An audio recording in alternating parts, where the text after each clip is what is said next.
We're snorting cap rates and shooting up cash flow here at Deal Junkies.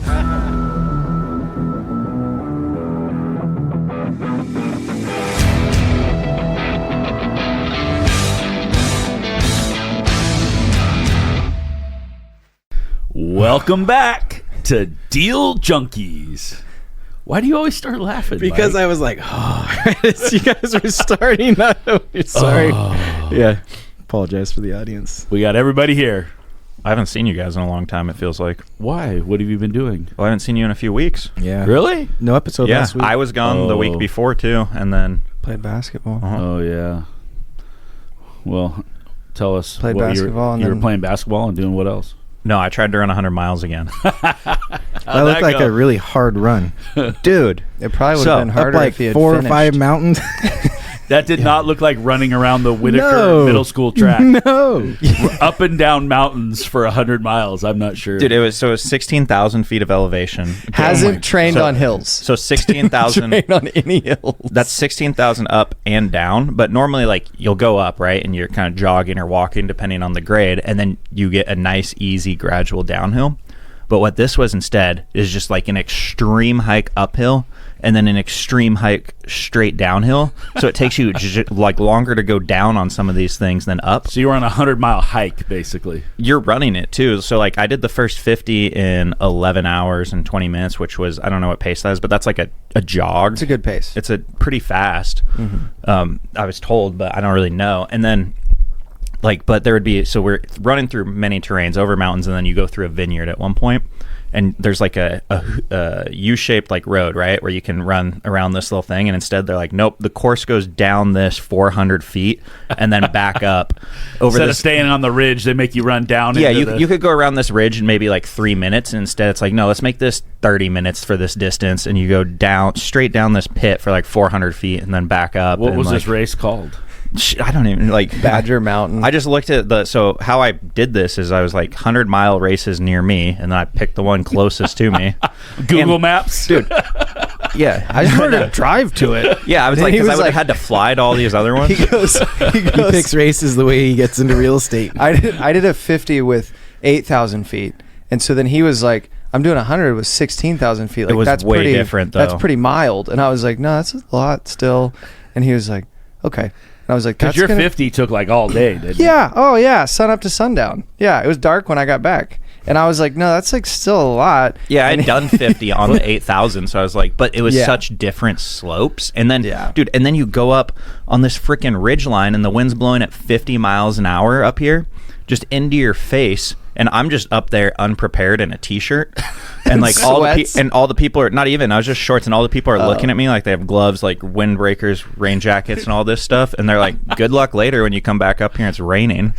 And like he gets to the car at the halfway I was just mark, soaked because it was 2 50-mile loops, and he gets to the car at the first 50, and we're like giving him stuff, like getting him whatever prepped for the next lap. And I was like, so how'd the first like half feel? And he goes, it doesn't make sense. And I was like, what? And he was like, it was uphill the whole time. And we're at the same spot he started at. Yeah. I started dying laughing. Like, and I realized, so I had these like blisters going in on my heels that were kind of bothering me. My feet got wet, and it just ripped all the skin off of the back of my feet, which made them actually feel fine when there was no skin there. Well, that's a good thing to learn. Just scrape all your skin off in the future. Yeah, there you go. You just don't need it. I don't think Trevor's as smart as we thought he is. No, not at all. No, like you've every time you fail one of these races, which we haven't got to that point yet, but you make the same mistakes. No, different mistakes. You They're don't so prepare. different. You didn't bring the right gear. You did this when you were trying to run up to the mount. He doesn't like to add context. No, I like to live life by underprepared and overexcited, and it's gotten me to here, but it can't get me to the next level now. Seems always happy. Overexcited and underprepared. The last time he was running 100, he went to the grocery store like 2 hours before he had to start it, and he was like, I just bought a bunch of food. I don't know what I just bought a bunch of stuff. That worked pretty well. Good. It's 90. So then I had to hop on a coaching call with the running coach, and they basically told me I was a bitch. And what was his exact words? He's like, you shouldn't have quit like for running out of fuel. Like he's like, you should have just figured it out and kept going. I was like, yeah. He's like, you should have been like switching to because I couldn't eat food was the problem. So you eat every 45 minutes. I couldn't eat food, so then I just was like, all right, let me go 40. I would put it in my mouth, chew it up, and spit it out, and I couldn't eat it. And he's like, oh, you should have been switching between like liquid calories and solid. I was like, yeah, well, that's great to know now. Like, well, we got you Coke. Yeah, Coke is like the reviving fluid for ultras. Coke is the best thing ever. That's the only thing you could even drink. Yeah. And your body I loves should have been it. doing that prior, and I didn't. Like, I realized like they had aid stations at like along the way. I realized like people bring their own stuff still, and I just used like the shitty stuff they had there, and then didn't drink any calories. Ate a bunch of Krispy Kremes. So now I'm gonna do it again. I think I was gonna quit. Wait, where'd you quit at? What mile? 64, 65. But you weren't even, your legs weren't done. You said, I know that I can run another 20 miles, but I'm afraid I'm going to run 20 miles and then not be able to run the last 15. And I was like, well, we should just do like 3 more miles. And then we'll do 3 more miles after that. And then 3 more miles. And you're like, no, I'll make it to 20. And then I won't be able to do the other 15. Yeah. So I was like, okay, I don't. So now I think that was a good choice because now I saved my body and like I'm fine. Like I can, with school, I can just go run 50 miles and be fine. That was pretty cool. But now I can try it again in 3 weeks, I think, because my body's good enough. Is your skin going to grow back by then? You don't need it. Just run on bone. That was loud. My bad. You don't need it. It's a waste. I figured it out. I'm prepped this time. I don't need skin. Yeah, it's because it keeps raining every time I try to do this, so my shoes just get soaked and it just rubs all this. Why don't you wait for a little bit better weather? Well, it was on a date. It was scheduled on dates. Because he ran it in December in Oregon, so like he kind of planned for it to not rain. I started in January and I was doing it for a year. It rains every day in December. Hey, why don't you go back and do it on the track? You got to 90 miles on the track. So I'm gonna do it this time. So after that, I didn't think I was gonna do it again. Honestly, you were gonna give up, but then I just had some time to think about it. And I can't not do it. It was like, do you think I have to do it? You replayed episode 89. Do you know how shitty it is, though, sitting there at midnight and you're like, I just ran 65 miles and I gotta go do this all over. I'm only halfway done. I gotta go to this same moment again. Well, do you know how bad it sucks to do something for like 24 to 30 hours? It's the same thing. So it's mindless. Why do you do it? I just said I was going to do it. Why'd you say that? I shouldn't have. Hindsight is what it is. But I did say it. It's in the universe now, though. You can't take it back. Yeah. Okay, so you're going to do it again where? You're going to go run up and down mountains? So I think this time I'm going to just, because I don't want to go travel and sign up and pay and do all this whole ordeal. So I think I'm going to do it on the 20th of April or around that time. 420. That's just the next free date I had open. But I think I'm just going to do it in Salem from where we live and go like just drop all the shit at my house, go 5 out, 5 back 10 times basically, and then start at midnight. So ideally I go midnight to midnight and don't, because the shittiest part is you ruin 2 days, your like sleep schedule. It's really weird with how you start it and you're just ruining so much time. I think you should have turned this into like a fundraiser or something. So then you felt like you couldn't give up because you had to do it for somebody else. We got 3 weeks, so you can turn it into a fundraiser for Valor. Let's talk to Tim. Mm-hmm. Trevor's going to run around downtown Salem for 100 miles. 100 times to raise money and awareness. I could run around Valor for all 100 miles. There you go. That's amazing. How many miles is the longest you've ever run, Mike? Well, I ran a half marathon. I did the Silver Creek Falls half marathon. That's a good one. And then I did the Cascade Lakes Relay and the Hood to Coast in the same years, wow. like 3 weeks apart. Wow. Apparently that's pretty You're intense. a runner. That's pretty gnarly. Out there, too. People who looked like you guys running these distances, which was crazy. Oh, yeah. Are you saying we're fat? They did. I'm saying you didn't look like a runner. He's pointing at Gabe and Mike. That's fair. I was out here like, yeah. How many people are out there? Dude, like 300. This was for all sorts of races, like different, but all very far distances. How many people doing the 100? Probably like 40 or 50. How many finished? Don't know. Wouldn't that be interesting to know? Like, yeah, it will come out eventually. Yeah. Wow. I don't know. What are you doing? Yeah, you're messing up the audio, dude. Stop okay, all right, let's go. Let's get started. I'm proud of you. You don't want to talk about me more? You're proud of him for failing? Yeah, because he didn't fail. He did something really impressive. I don't see that as a failure. You only think fail 65 if you up and down the mountain is more impressive than 90 around the track? Well, hear me out. If he would have just said he was going to do the 100K, he would have finished it. Oh, that's where you screwed up. Yeah. You did 100K. Yeah. Let's get you a little bumper sticker for the Prius. When you hear so well, we'll get you a coexist one too. when you hear ultra marathoner, he just did that plus another 30%, 20%.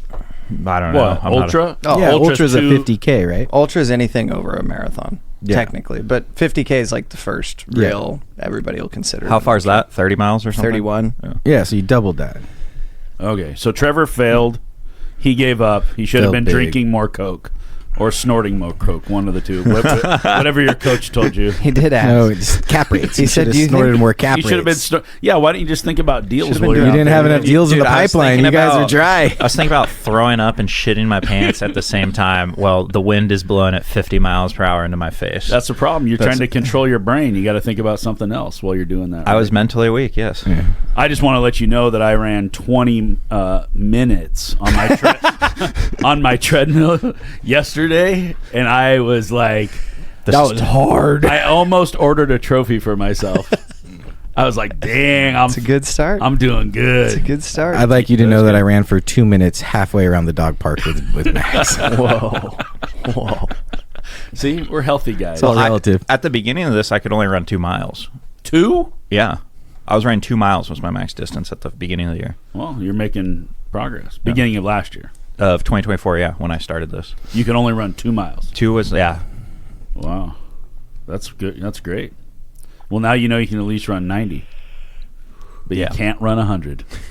But you said you can. All right. So what are we going to talk about today? We're going to talk about getting through hard things and keeping your head on straight. Is that a segue? How do you go through a bad day, a bad week, a bad month, and keep focusing on the positive things? Yeah, please tell me Yeah. how. Stay focused. No, that's fair. Gabe's had a hard week. I've had a Gabe's hard- not going to say it. I've But had. Gabe's had a very hard week. I have had a hard week. Yes, it has been very hard.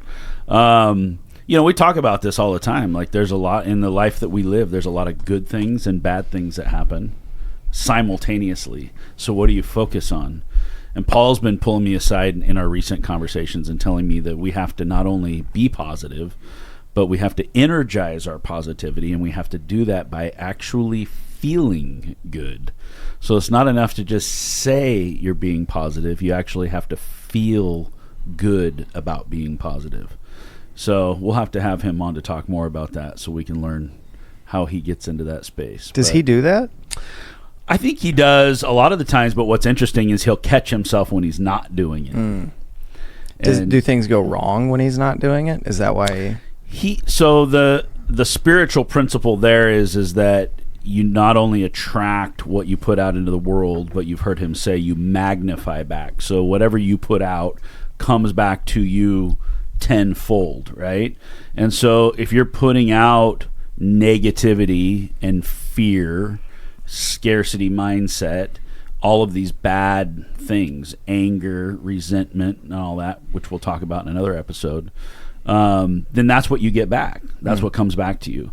But if you put out positivity and strength and love and all of these other things out there, then that's what comes back. So he truly believes, like, down to the point where, like, if his vacancy is too high, he says it's his fault because his energy is off and he needs to put a better energy out into the world. I tend to be a little more scientific than that. Like, maybe we should take better pictures or go see if that unit stinks, or maybe our rent's a little too high. But it's kind of both of those because he's taking full accountability for it at that point. And what he's doing is actually scientifically proven. What, if you're in the right mindset, you'll attract better business?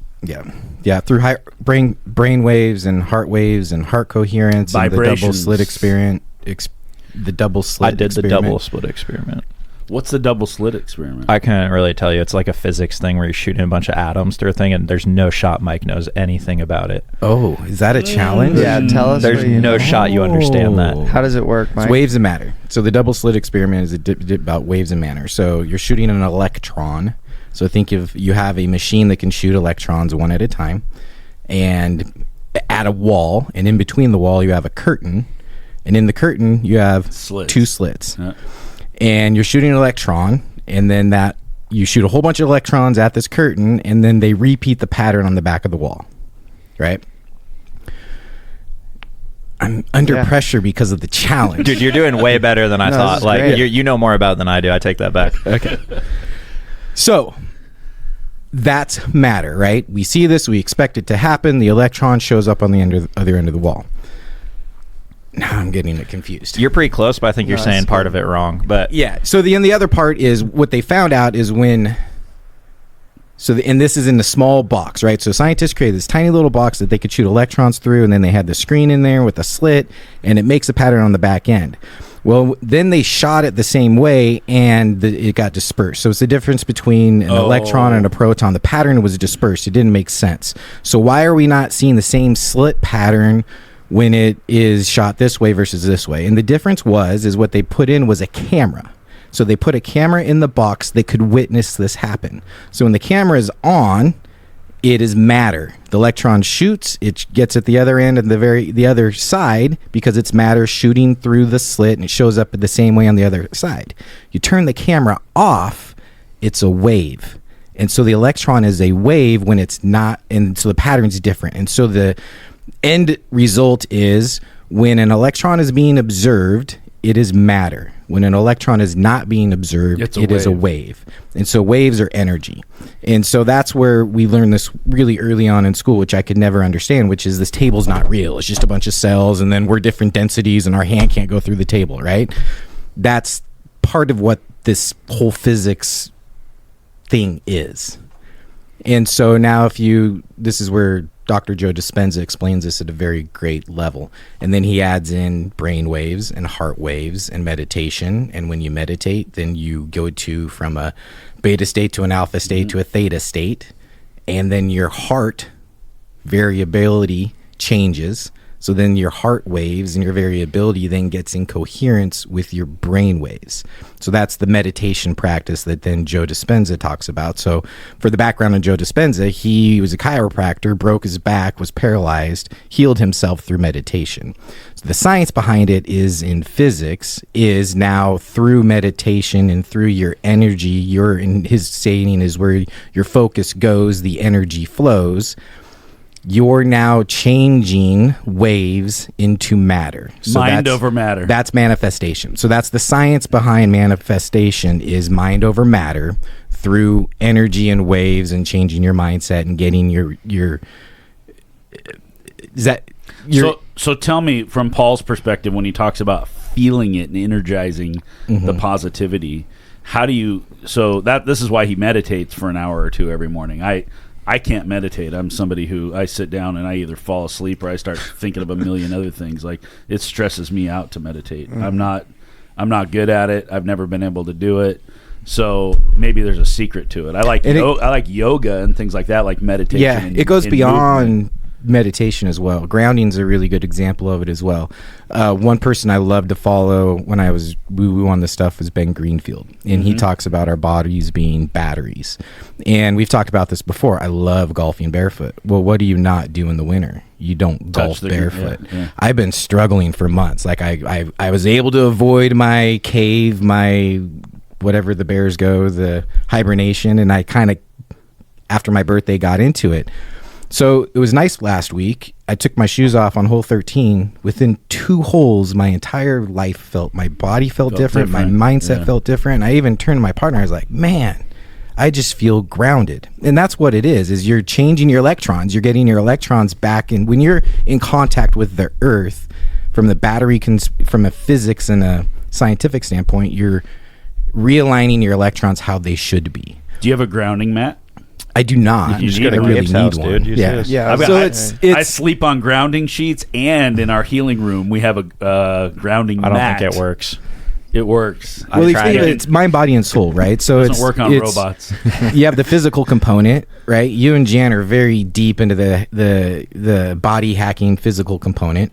You have the spiritual component, right? You've got your own level of a spiritual, but then you have the mindset, the mind. That's the consciousness component. Like, how are you bridging those two gaps? Is kind of how I see that.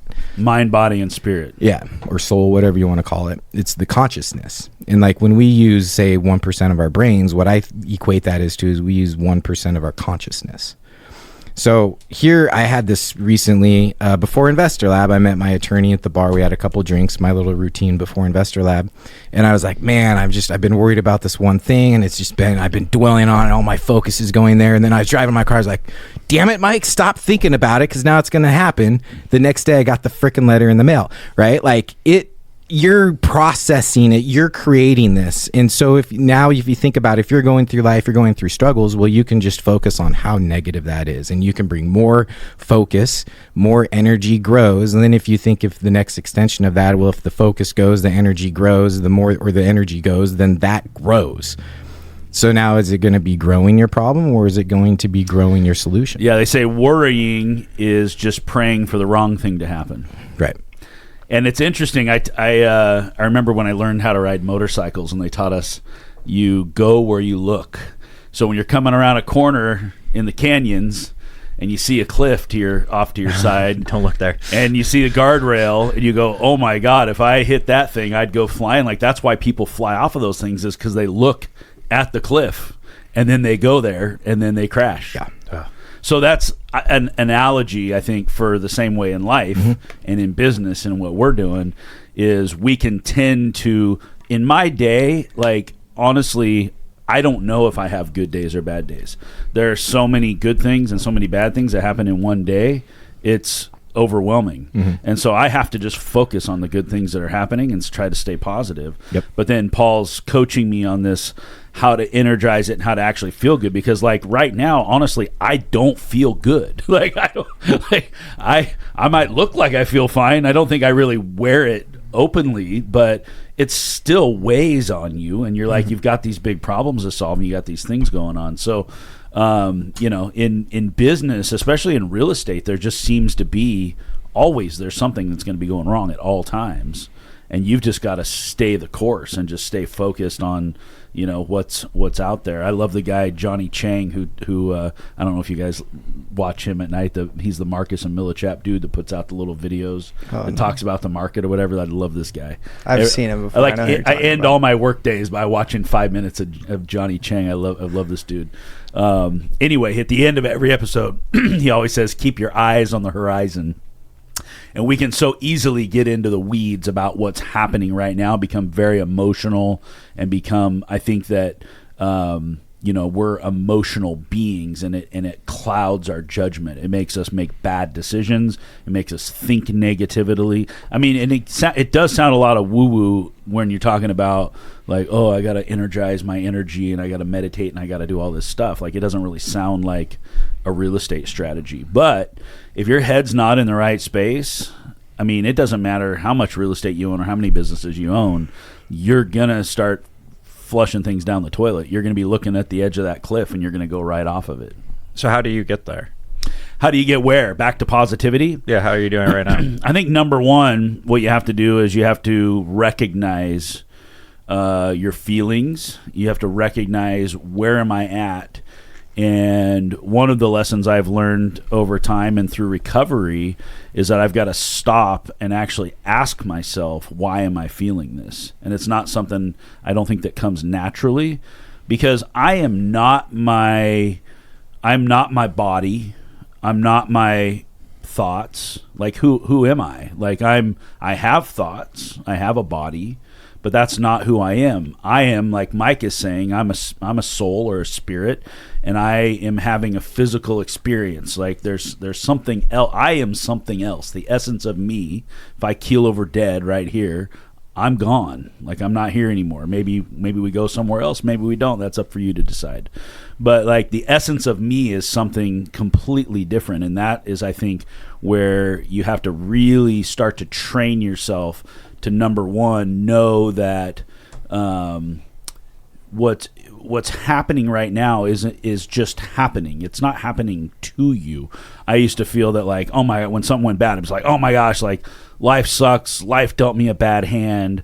Everything's always going to suck. Like, everything just always goes wrong for me or whatever. And that's the wrong mindset to have. The reality is we are all going through life. We all go through good times and bad times. It's just the experience of life itself. This is just what we have. So to recognize, number one, who I am, and to know I was put here for a reason and I'm doing the things that I'm supposed to be doing, there are going to be ups and downs. But what continually goes through my head when I'm having a problem is like, you know what? We're going to have the deals we're supposed to have, and we're not going to have the deals that we're not supposed to have. And I'm going to have the employees that I'm supposed to have, and I'm not going to have employees that I'm not supposed to have. Like the things that leave my life that I thought I needed, at first glance, it hurts. It's like going through a divorce or something like that. And you just feel like, well, this sucks. I mean, going through something that hard is like, this was not how it was meant to be. This is not how I had planned my life out. And then something hits you really hard like that. And then you realize usually afterwards there's a silver lining to everything. And you're like, oh, wow. Like if that hadn't happened, all these other good things wouldn't have happened. So what I realized is that, whatever is supposed to come, and whatever leaves usually is doing me a favor by leaving, typically. That's hard to do in the moment.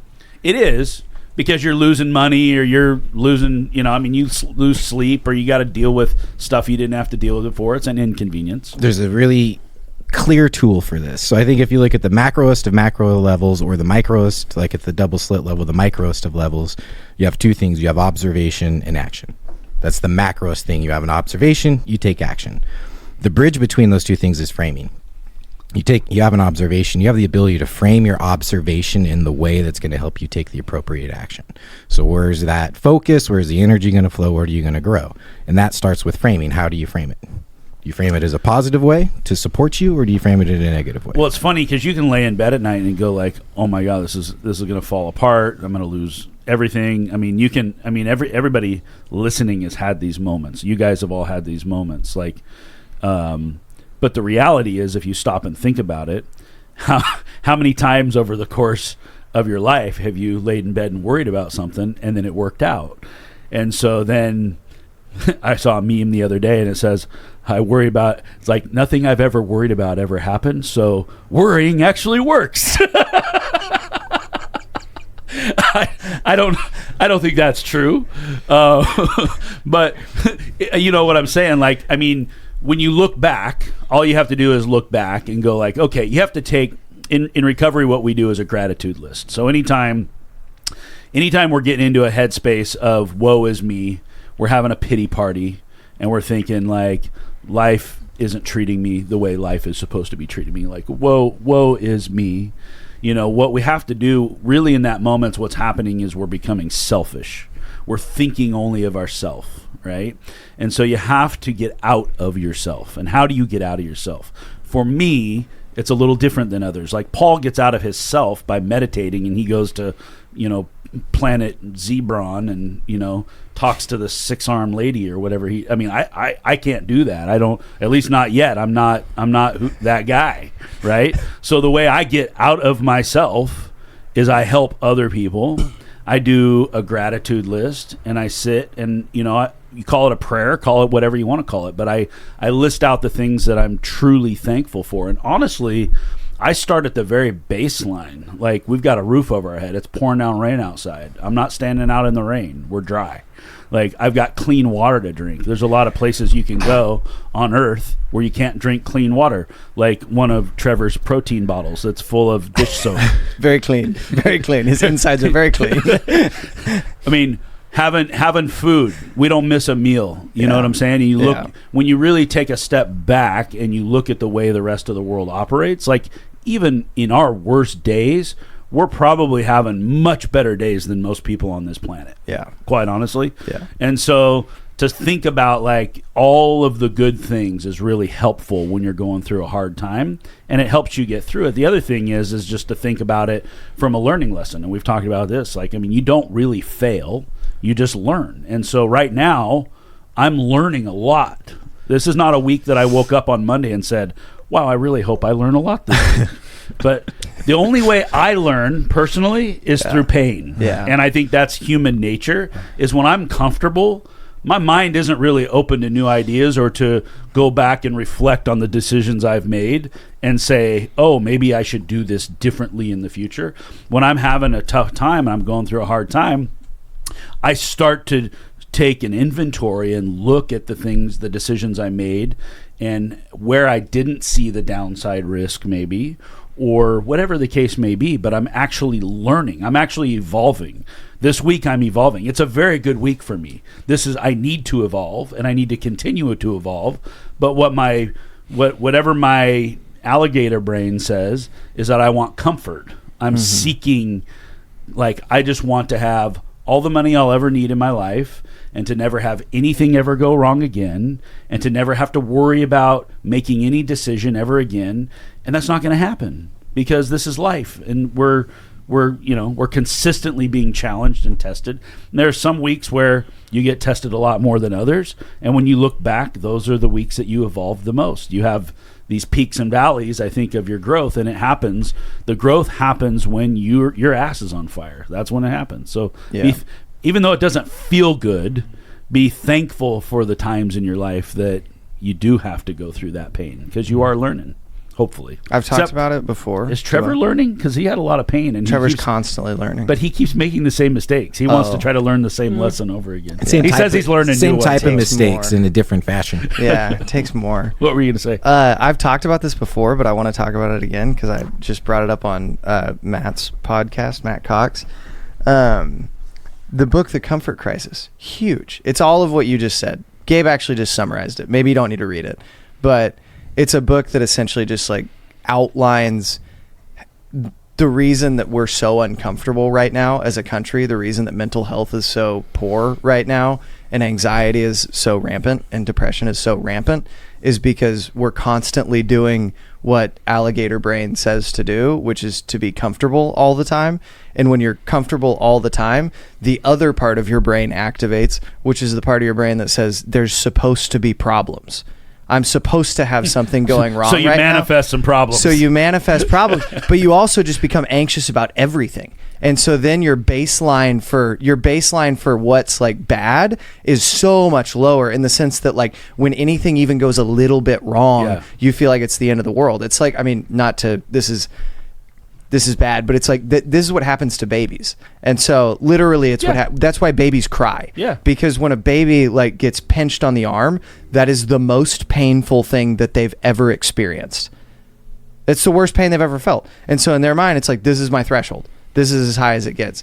And so as you can increase the amount of pain that you've taken, then it's like, then when you get pinched in the arm, it's like, well, shoot, at least I didn't just run 66 miles, because the 66 miles hurt way worse. That's why I pinch Trevor all the time, because Trevor doesn't care. But it's the Comfort Crisis outlines all of that, where it's like, no, you need to intentionally put yourself in positions that make you uncomfortable, because then you're more comfortable with everything else in life. And so like, I think that that's why when you're doing things that are hard for you, everything else becomes so much easier. The rest of your, like when you go home at night and you can finally like just sit down and be grateful for things, it's super easy for you to be grateful, because it's like, well, these things were going wrong, but man alive, like at least I got a roof over my head, like at least I have food on the table, at least I know that I have money coming in. And so like there's a lot of stuff that's going wrong, but when like your worst part of your day was like, somebody cut me off in traffic, it's like, well, who cares about anything else? Like you didn't have that hard of a day, like you had a pretty easy day. You start laughing at other people's problems because you're like, that's not really a problem. Yeah. Yeah. You're trying to make some problems, but you don't really have those kind of problems. Yeah. Have you ever read the book The Body Keeps the Score? I have listened to the book The Body Keeps the Score. I haven't read it, but I can imagine what it talks about. Yeah. And when I went to my naturopath a couple weeks ago, he's like, Gabe, he's like, we got to do something about you. And I'm like, why? What's wrong? I'm good. He's like, no. He's like, you've learned how to deal with so much pressure that you're there mentally, but your body still doesn't understand what's going on. Like, I mean, my body is paying the price for something my brain has adapted to be able to handle.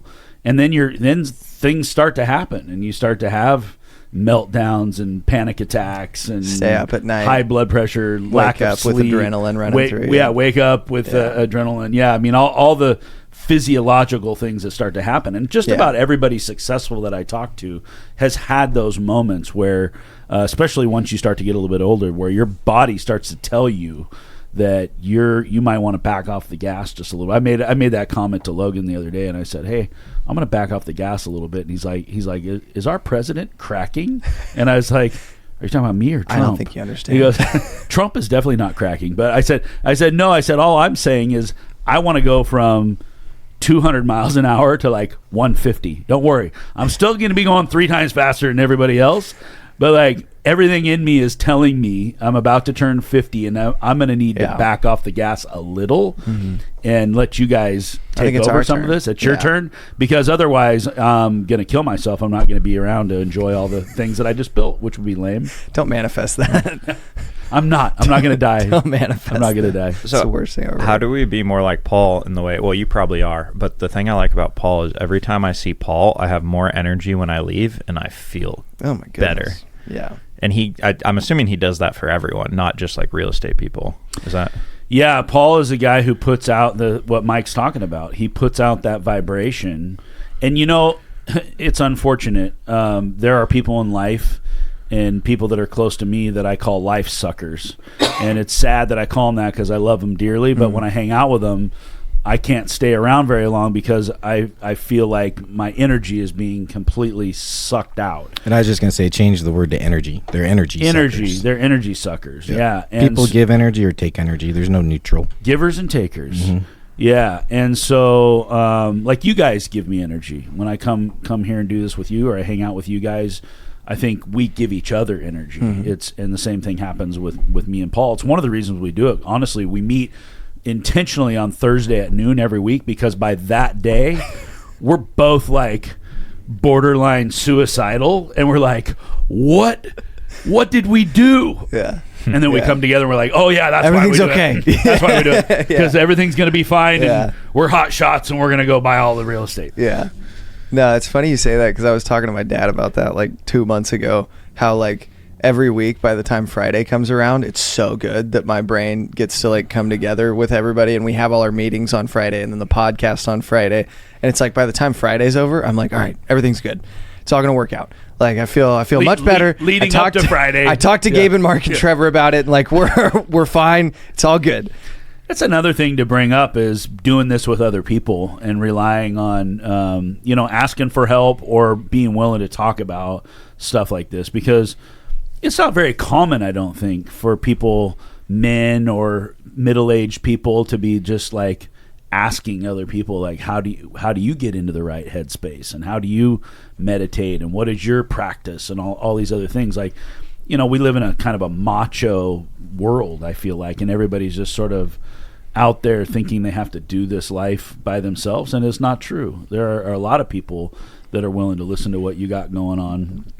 And it's helpful to get it out of your brain. Yeah. When something's rattling around in your brain, that's a lot. I mean, and the other thing about that is you got to talk to somebody who can relate, because there are certain things that I can't, I would rather go talk to my wife about. And there are other things that she'd have no idea what I was talking about. And I got to have you guys or Paul or somebody to lean on to actually tell them what's happening so they understand what's going on. You can relate. Yeah. Yeah. And that's important, I think. Yeah. No, Trevor and I living together has been awesome, for me at least. Trevor probably hasn't loved it, but Trevor's a great roommate.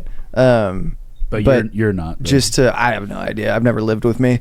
I probably couldn't do it. To be honest with you. Why has it been awesome to live with Trevor? But just because like you constantly have like the feedback back and forth, and so anytime something's coming up in the business, it's like, hey, what's going on here? Like, we need to talk about this thing, and then it's just so much easier to like to accelerate the speed at which you're solving problems, because you're just knocking on each other's door. You just got to make sure you guys don't go down a negative rabbit hole together. Yeah. No, and I don't think we do, because I think we both have such different like perspectives on everything that anytime I have like a question about a deal that's hard to do, or like the deal's not making sense, then I can ask Trevor. And then anytime Trevor has a question about people and people not making sense, then Trevor asks me. And so we have good back and forth on kind of the things, our strengths and weaknesses. And like I have a ton of business questions for Trevor, because Trevor's read every business book that's ever been written. That's why Traction, they call it the sync up. That's why they call it the sync up meeting, is because you're in sync and you're at a point where you can finish each other's sentences. Yeah, because you are in sync. You had me at hello. Are you guys going camping together? That's so funny. That really wasn't, but Trevor, I want to ask Trevor. Do you have? It's funny watching you think it's funny. Do you have bad days? Because you don't really show it when things go wrong. I've had some bad days lately. Yeah, I can tell when Trevor has a bad day. In your body, do you feel it? Do you get It depends on what is causing the badness. Sometimes, yes, like heavily in my personal or body. business?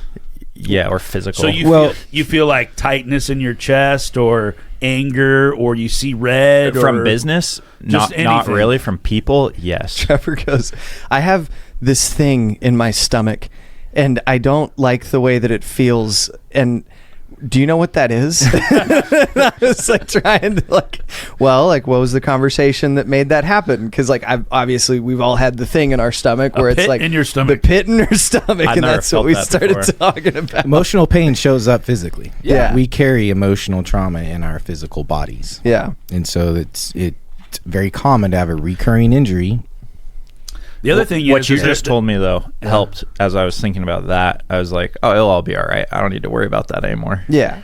No, and I mean, worrying about it is like but that's the thing that makes, because people can feel worry desperately in one-on-one relationships, where it's like, and Gabe and I talked about this a lot, like 2 months ago, where it's like when you're the one worrying and you're the one like pulling into a relationship, the other person can feel that, and it's like it makes them push back most of the time. Sales and like breath, push away. desperation. Yeah, it's the same thing, but it's the same thing in personal relationships too. Outside of the desperation piece for a sale, like people can feel it when you want to get closer to them, but it doesn't feel like it's the right way. In their brain, it like sounds an alarm of like, ugh, I think I need to distance here. And so not worrying is the thing that pulls them in closer, because you're like, I don't care. Doesn't matter to me. And there's so, a difference between dwelling and having concern. Yeah. And that's where worry comes in, right? You can have Yeah. concern and you can think about it and you can identify ways that it's happening and ways to correct it, and that is not Yeah. dwelling. That is not bad energy. That is good energy. That is productive. The dwelling is not. It's the stories. So you're either telling yourself a story and you're reliving that, or you're being productive and thinking a way through. I think it's the difference between eustress and anxiety, which we've talked about before too, where it's like eustress is the thing where I know that I should be stressed about this, but I should be stressed because it's something I need to do. I can quantify it, and I know what I have to do to fix it. And so I can move forward. Here's how. And anxiety is like, this is a thing that happened, and I don't really know the thing to do, and I'm not intending to act on it anytime soon because I don't know what to do. Yeah. I'm just going to sit here and think about it. And like, anxiety is not productive for that reason, because you don't have a solution. It can't be productive if there's no fix. Right. And so that's why, like, differentiating between those two things. And earlier when you were talking about worry and how the Bible refers to worry, frankly, in the Sermon on the Mount, it's a very clear distinction in the Greek between worry and anxiety. And then like stress. And the Bible is talking about anxiety. Like, don't worry about whether or not the sun is going to come up tomorrow. The flowers of the fields, don't worry about whether or not it's going to rain tomorrow. The birds of the air, don't worry about whether or not there's going to be grain tomorrow. And the reason it's saying that is because it's saying anxiety. And all the things that it lists after it says, do not worry about tomorrow, for today has enough troubles of its own. It's saying that because it's saying all of these things are things you can't fix. It's not saying don't be stressed. It's not saying that. Like, it's not saying, hey, if you got a deadline on something and there's something you got to do it. But it's saying, But like, what control do you have? what over control it? do you have? Yeah, Like, yeah. because they know, whoever your God is or whatever your chakras are, the energy and the, like, gonna provide, right? There's things that you can't control, and if it doesn't happen, then it doesn't happen, and if it does, then it does. But there's no sense in thinking about it. It's just because that's the tear the energy down piece. I had this conversation very similar with Mark Gallegos yesterday. And Mark is a guy who has definitely more problems than I do. He runs a big development and construction company, and something is going wrong all the time.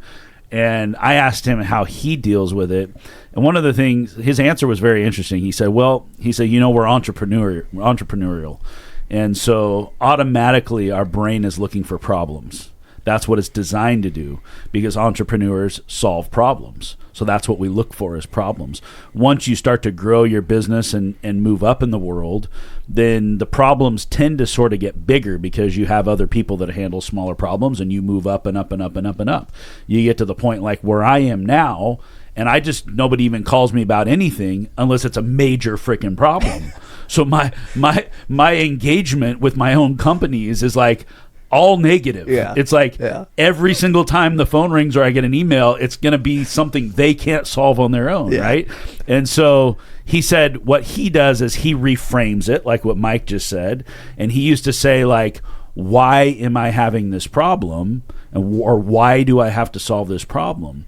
And then he said, well, he realized because he's the only guy in his company that can solve that problem. And when he realizes that, now he can reframe it and say, I get to solve a problem. This is fun because I put myself in the position where the biggest problems come to me that nobody else can solve, and now I get a chance to solve this problem. It's all on me. And when he reframes it from like, why do I have to do this, to I get to do it and it's going to be fun, it gets him through his day. And trust me, this guy is solving problems left all the time and right all day long. Yeah. And so are we. I mean, we all have that going on in our day.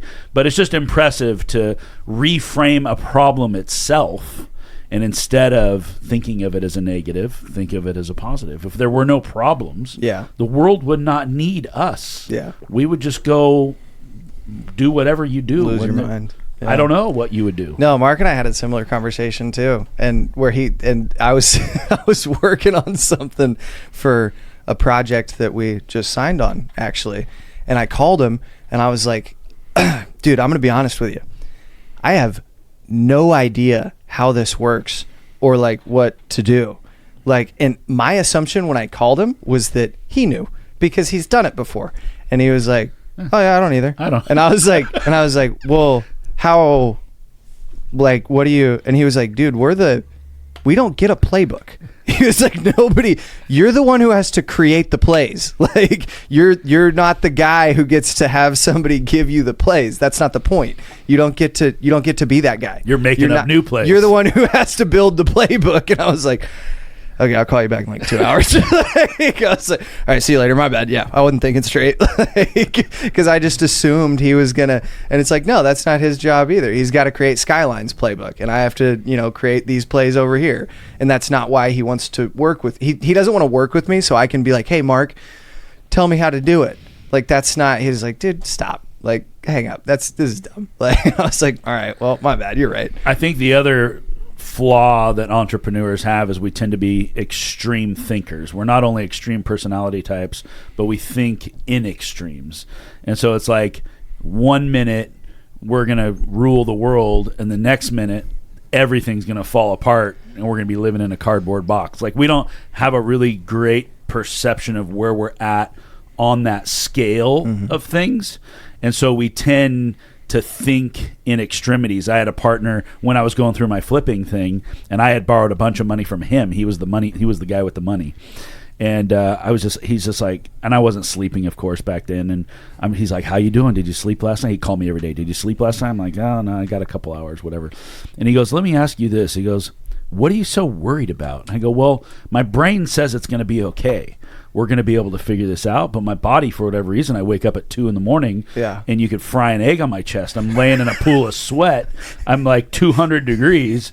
And like, my body's not taking this very well. Like, in my brain, I can imagine that we can figure this out somehow. Yeah. But my body is not handling it. He goes, look, are you going to go to jail over this? And I said, no. And he goes, are you going to die over this? And I said, I sure hope not. And he goes, then just stop worrying about it. Yeah. Like, what's the worst thing that can happen? Die if you keep worrying about it. And that's exactly right. Yeah. Like, owing somebody a couple $1,000,000 is not the end of the world.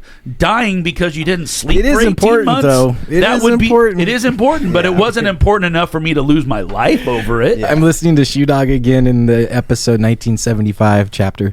Pay Nisho first, pay Nisho first, pay Nisho first. And this was like before going public, and that's his equity guy, his equity debt guy. He's like, doesn't matter, all the banks, all these things, must pay Nisho first. Yeah, I was there. I had that feeling. Yeah. Hey, totally. Mike, what's your biggest problem right now? Biggest problem right now. It's raining and you can't golf barefoot. No, it's just my physical health because I haven't paid attention to my physical health, so I got to reset. Yep. I have a solution for you. Yeah, I'm gonna get my pre-ordered meals. We're gonna start that next week, and then I gotta get my weight plan going and get back in the gym. You should just call that guy I gave you his number. Yeah, that guy. Yeah, and Matt or whatever. Yeah, that's not his name, but Yeah. you call him, all your problems are solved. Yeah. Don't think about it. You don't have It's to not quite that simple. No, it is. I did it. It worked. Call Jan. She'll You run could your also- genetic testing, and she'll write your meal planning around your Needs your simpler. genome. No, he needs simpler. I'd like first. There was one not thing. ready for jam. Let's wrap this thing up. We were supposed to talk about partnerships. Yeah, we will that's in the next episode.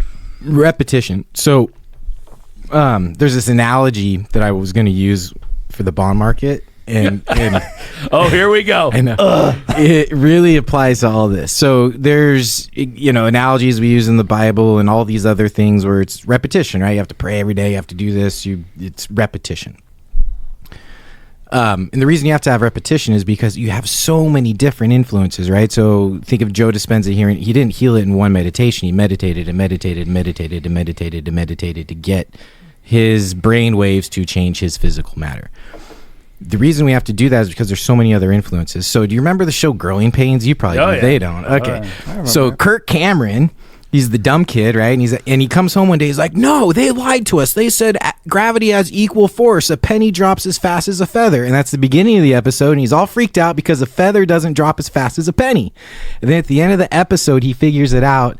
The force of air is different on the feather than it is the penny. He gets this chamber with a pump. He puts the penny in the feather, and the chamber sucks all the air out, and then they drop the same, right? And so in that chamber, you just have the one influence, which is gravity. But in all life, we have all these different influences, and that's why you need repetition. You have to go through, because you have to offset all those other influences. So there's times when you just worry and worry and worry, and then it gets solved. Well, you're putting other influences in the world that actually solve more to a higher state of influence than the worry part of it, right? So there's all these you have to take action. You can't just think about it. So the thinking is one influence, the action is the other influence, inspiring others to take their action, giving correct direction so they take the adequate action. So many different influences on the outcome that you can't just do one thing. But there's some really important things that you have to do repetitively: physical health, mental health, spiritual health, those types of things. You're talking about a lot of physics today, Mike. Yeah. That's what his major was. Was it really? I don't have a major. You know what I mean? I was a major falling asleep in class. He thinks about it though and stuff. He was out grounding. Yeah. That's why I fell asleep in class. I was just meditatingly getting it all. That was my way of consciousness. That's how I... Osmosis. Yeah. Lay your head on the book. Yeah. All the Should information. we wrap this up and get to the Mike next didn't one? like this episode. Mike I didn't loved like this it? episode. He's trying Why? to stop it. So action steps are go out there, put out positive energy, and your life will be better. I mean, I don't know that we're offering any answers, but I think what we are offering is a question, and it's something just to be mindful of, is to take stock in where you're at in your day. And there are going to be things that go wrong. And how do you deal with those things? And are you keeping a negative mindset and attracting the wrong things? Or are you keeping a positive mindset and not only just saying you're positive, but actually feeling positive and having a good day and attracting good things to you where things just start to go right? We've all been in that mode where it just seems like when things go wrong, they all go wrong at the same time. When things go right, they all kind of go right. It kind of goes in waves, right? And I'm not saying I 100% subscribe to this, but what Paul would say is that is us, that we manifest that ebb and flow of good things and bad things happening. So I think no matter what you're going through, keep your head on straight. Remember, you're not going to jail. Nobody's going to kill you. And your sleep is way more important than your net worth. And take care of your health, because without it, you're not going to be able to enjoy anything that you're doing. It's a lot easier to sleep when you have a low net worth, though. And some Valium. You can afford the Valium. Sorry, that was so... All right. All right, guys. Thanks for listening to Deal Junkies. Please share us. We're having fun recording this podcast for you, and we look forward to seeing you next time.